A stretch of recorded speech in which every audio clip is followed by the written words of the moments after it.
ձեզ։ Եվ այսպես դուք հիմա գալիս եք, այսպես ասենք, իրադարձության տեղից, խոզարկություն է իրականացվում Անդրանիկ Թևանյանի տանը, առավոտյան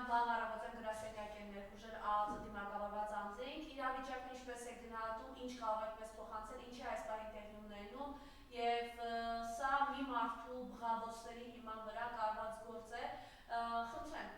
Նախ կարված գործի մասին, ես կարծում եմ, որ Հայաստանում չկա քիչ թե շատ ողջամիտ մարդ, որը հավատա այն վարկածին, որը ներկայացրել են իշխանությունները։ Տեսեք, Անդրանիկ Թևանյանը 2023 թվականից այլևս ազգային ժողովի պատգամավոր չի եղել։ Այդ գործը իբր թե 2024 թվականի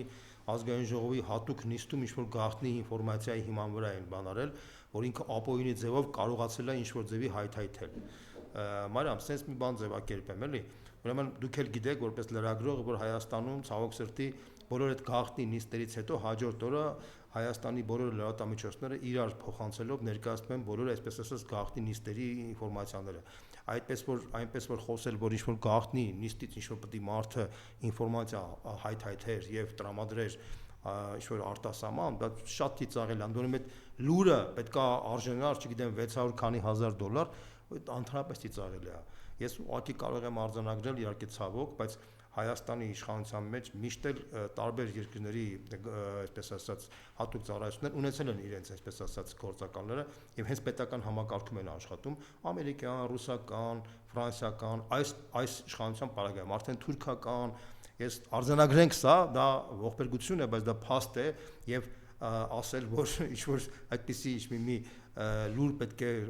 վաճառվեր դուրս հավաքագրելով, բան, այս հեքիաթը ստեղծվել է մի բանի պատճառով, Մարիամ, ստեղծվել է զուտ այն բանի պատճառով, որպեսզի կարողանան խափանեն, կանխեն Բարգավաճ Հայաստանի ընտրանշավը։ Դուք գիտեք, որ Մայր Հայաստանը մասնակցում է Բարգավաճով, վերջի 2 շաբաթվա ընթացքում Բարգավաճ Հայաստանի վարկանիշը կտրուկ բարձրացել է, մենք դա արձանագրել ենք, տեսել է նաև իշխանությունը եւ պարզապես խոճապի է մատնվել եւ փաստացի փորձում է այսպես շինծու ճանապարհով կանխի այդ process-ը։ Ծառուկյանին հայտարարեց լրտես, հիմա էլ Անդրանիկ Թևանյանին հայտարարում լրտես եւ պետական դավաճանության ինչ-որ հոդված են ուզում կարեն, որպեսզի կարողանան խափանեն ընտրաշավը։ Բոլորը տեսել են, որ փաստացի Անդրանիկ Թևանյանի ընտրաշավը քաղաքում բավականին լուրջ արդյունք տվեց, նույն նաև ասենք այդ YouTube-յան ալիքի այդ թվերը, որ նայում ես, ուղղակի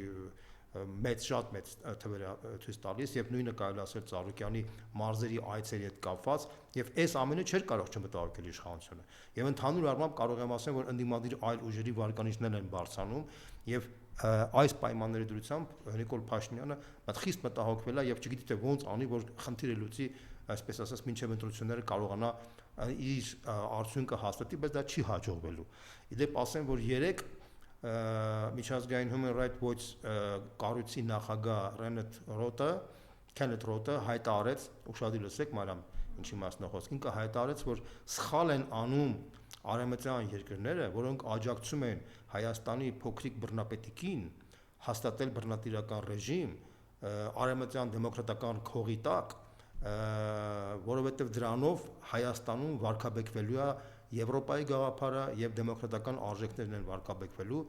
Իհարկե դա արևմտյան երկրները անում են զուտ աշխարհաքաղաքական իրենց շահերը սպասարկման համար, դա այս ռոպեական շահեր են, բայց երկարաժամկետ իմաստով հայ ժողովրդի մոտ խիստ վարկաբեկվելու են Եվրոպայի եւ դա 100%-ով համաձայն են պարոն Ռոթի այդ գնահատականի հետ, իսկապես միջազգային կառույցների լռությունը, այսօրվա դեսպանատների լռությունը, Ֆրանսիայի դեսպանատների, Եվրոմիության ներկայացուցի լռությունը, դա ցույց է տալիս, որ այս մարդիկ խրախուսում են իրենց պետական մակարդակով այս Հայաստանում բռնատիրական համակարգի կայացումը զուտ իրենց անձնական շահերի պատճառով։ Ասեմ, որ դա անհետևանք չի մնալու ձեր համար, որտեղ այն ինչ որ դուք անում եք Հայաստանի նկատմամբ, այն վատությունը, որ դուք անում եք հայ ժողովրդի նկատմամբ, մենք հիշելու ենք շատ երկար ժամանակում։ Իհարկե դուք չեք ներկայացնում ձեր ժողովուրդներին Պարիզ բնի իմաստով, դուք էլ նույն ձևի արել եք ձեր ժողովրդների նկատմամբ եք նույն բանը անում, բայց մի կողմ թողնենք, սա առանձին խնդիր է։ Մենք մենք մեր համար, մեր երկրի համար, մեր ժողովրդի համար իսկապես նորմալ դեմոկրատական համակարգ հաստատելու ենք, ու դուք խայտառակ եք ընկնելու ձեր այս պահվածքի համար։ Դուք ավարտել եք ձեր առաքելությունը արդեն Հայաստանում ձեր այս պահվածքի արդյունքում։ Սա ես ուղղակի ուզում եմ հաստատել։ Պարոն Բոզոյան, այս ամեն ինչը իրապես այդ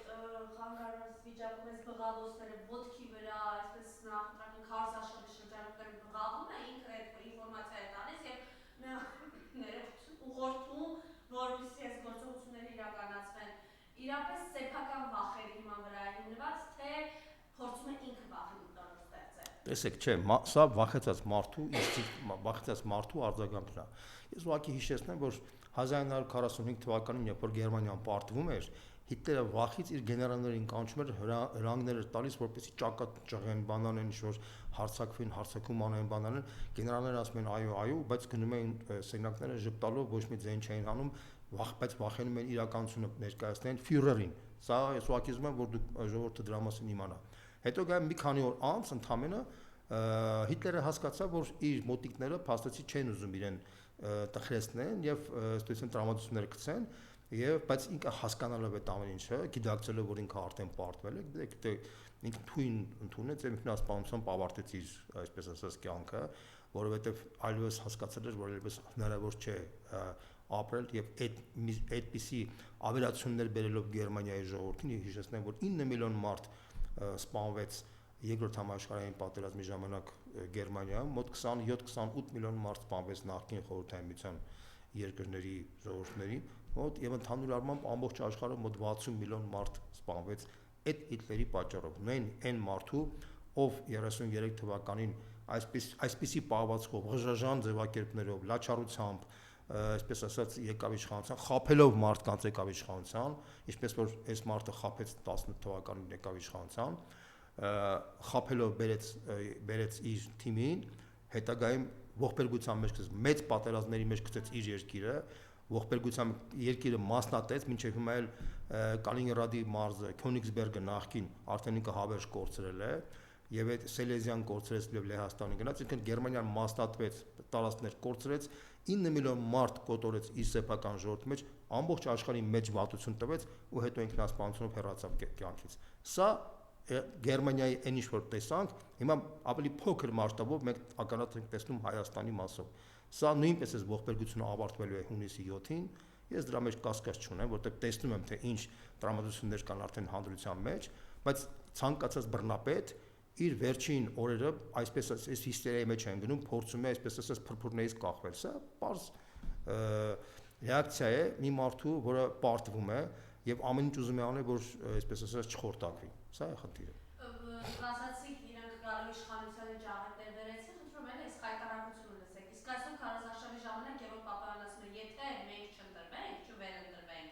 10,000 երեխա կզոհվի, պատերազմ կլինի եւ նոր տարածքներ կկորցնենք։ Դե այդ մարդկանց արդեն լուրջ իմ կարծիքով ոչ մեկ արդեն չի ընդունում։ Մարդիկ, ովքեր որ բերել են ահաբեր, սարսափելի պատերազմ, 4000 երեխա զոհվել է դրանց արդյունքում, պաշտոնական տվյալներով, հա, տարածքներ են կորցրել, Արցախ են կորցրել։ Այս ամեն ինչը այդ մարդուց այդ մարդկանց էլ ոնց կարելի է հավատալ։ Արցախը Հայաստանը վերջից հետո դարավ Արցախը Ադրբեջանը վերջ։ Հիմա Ադրբեջանի հետ համատեղ դատապարտում են Շվեյցարիային, որ Շվեյցարիան փաստորեն Արցախի հետ կապված խնդիր։ Դուք հասկանում եք, մենք ուր ենք հասել։ Սա խայտարակ այս տիպի խայտարակ իշխանությունը դա մեր ժողովրդի ամենամեծ ամոթն է։ Սա մեծ ամոթ է, անկախ նրանից, որ իշխանությունը փոխվելու է հունիսի 7-ին, բայց մեծագույն ամոթ է, որ այս իշխանությունը 7-8 տարի մնացել է իշխանության։ Սա ես ուրիշ ձևակերպ այդ մարդկանց այլևս իմաստ չունի մեկնաբանել, այսպես ասած վերլուծել։ Ես էլ չեմ ասում, որ այս մարդկանց սոցիալական աղետը ինչ սարսափելի աղետ բերեց մեր ժողովրդին, խափելով ամեն ինչով խոսում էին սոցիալական արդարության մասին,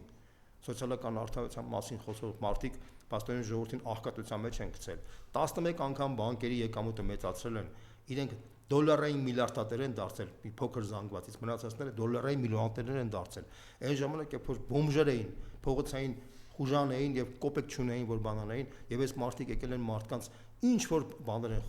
խոսում են նախկին թալանի հետ կապած դատական ատյաններում 1.5 միլիարդ դոլարի բաները գործեր է քննվում։ Իրանց մենակ մի օլիգարխ տարեկան 1.5 միլիարդ դոլար փող է աշխատում։ Եվ դրանից հետո սրանք խոսում են արդարության կամ չգիտեմ ինչի մասին։ Սա անամոթ մարդիկ են, որոնք դարձել են մեծահարուստներ ժողովրդին խաբելու հիման վրա եւ հիմա եկել են ինչ-որ բաներ են ասում։ Սա է հարցը։ Հիմա ընդդիմությանը սրա առավոտյան ասում է, թե չարփինջներ է ասում։ Դե ես այդ մարդկանց բառապաշարը, մակարդակը, որակը, դա փողոցային խուժանը ուրիշ մակարդակ չէր կարող ունենալ։ Ես այդ մարդկանց չեմ ուզում համոզել, ես ինձ տերերի մասին եմ ուզում խոսեմ։ Մակրոնի մասին եմ ուզում խոսեմ, այդ Եվրամիության վերնախավի մասին եմ ուզում խոսեմ։ Ես շատ լավ հասկանում եմ, որ դուք բանկրոտ եք դարձել ձեր երկրներում, Մակրոնի վարկանիշը 18% է Ֆրանսիայում։ Այդ մարդուց ոնց ինչ ուրիշ բան կարելի է սպասել, սեփական ժողովրդի մոտ ինքը հեղինակություն չունի։ Դրա համար ինքը իր նմանին ուզում է մանգալ ամենտեղ։ Դրա համար այդ քաղաքականության արդյունքում Ֆրանսիան կորցրեց իր վարկանիշը եւ ազդեցությունը մի շարք աֆրիկյան երկրներում։ Հենց այս Մակրոնի քաղաքականության պատճառով։ Հիմա մոտ ժամանակներս էլ Հայաստանում կկորցնի, բայց դրա գլխավոր մեղավորը կլինի Մակրոնը, որտեղ Ֆրանսիայի ժողովուրդը չի կարողանում այդ մարդուն մինչև 27 թվականը հեռացնել իշխանությունից։ Սա է հարցը։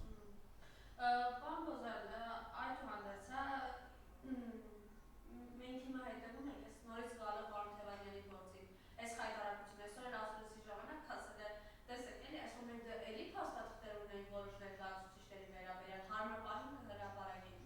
Այսինքն պարզ է, չէ՞, կարողի գործերը ոնց են իրենք անում։ Դե պարզ է, դե իրանք փրփուրներից կախվելով իրանք չգիտեն, իրանք խելագարվել են արդեն։ Իրանք չգիտեն ինչ անեն, որ տակից դուրս գան։ Շատ պարզ խնդիր է։ Իհարկե չի հաջողվի, նույնիսկ ասում հունիսի 7-ին սա հարցերը լուծվելու է։ Ոնց կարա հաջողվի մի իշխանության, որը մահաբեր իշխանություն է, որը այսքան ողբերգություններ ա բերել, այս ժողովուրդը խոմ ոչխար չի, որ այդ իշխանությունը նորից աշխարհում չկա այն ժողովուրդ, որ կարողանա նա այս տիպի իշխանությունը կարողանա ների։ Աշխարհում չկա, այդպիսի պրեցեդենտ չկա։ Գերմանիան, որ պարտվեց 45 թվականին, իրանց ղեկավարները ինքնասպանությամբ ավարտեցին իրենց բանը, կարիերան։ Իրանք թույլ չտվեցին, որ իրանց արդեն մի մաս ինքնասպանության Հիմլերը, Գեբելսը, Հիտլերը Գերինգին դատեցին։ Ես կուզում ասեմ, այդ ուրիշ պրեցեդենտ, որ այդպիսի վիճակ լինի, չկա։ Նույն Սաակաշվիլին, որ շատ նման է սրան, Սաակաշվիլին այնուամենայնիվ շուտ դրական բաներ արել է երկրի համար, բացասականներ, բայց դրական բաներ արել է։ Ինքը կարող ակնկալիք ունենար ինչ որ բանի համար, բայց այս մարդու բացի բացասականից, բացի մահերից, բացի սոցիալական խայտարակությունից, բացի խաբեությունից, ինքը ինչ է տվել ժողովրդին։ Ոչինչ։ Նորից ձեր կոչը։ Ես մի կոչ եմ ուզում ասեմ մեր ժողովրդին, պինդ մնացեք, հունիսի 7-ին բոլորս դեպի ընտրություն, որպեսզի մենք կարողանանք փոխենք իշխանությունը, փրկենք Հայաստանը այս խայտարակությունից, փրկենք Հայաստանը մեծ վտանգներից, որը կանգնած է Հայաստանի առաջ, եթե այս իշխանությունը մնա։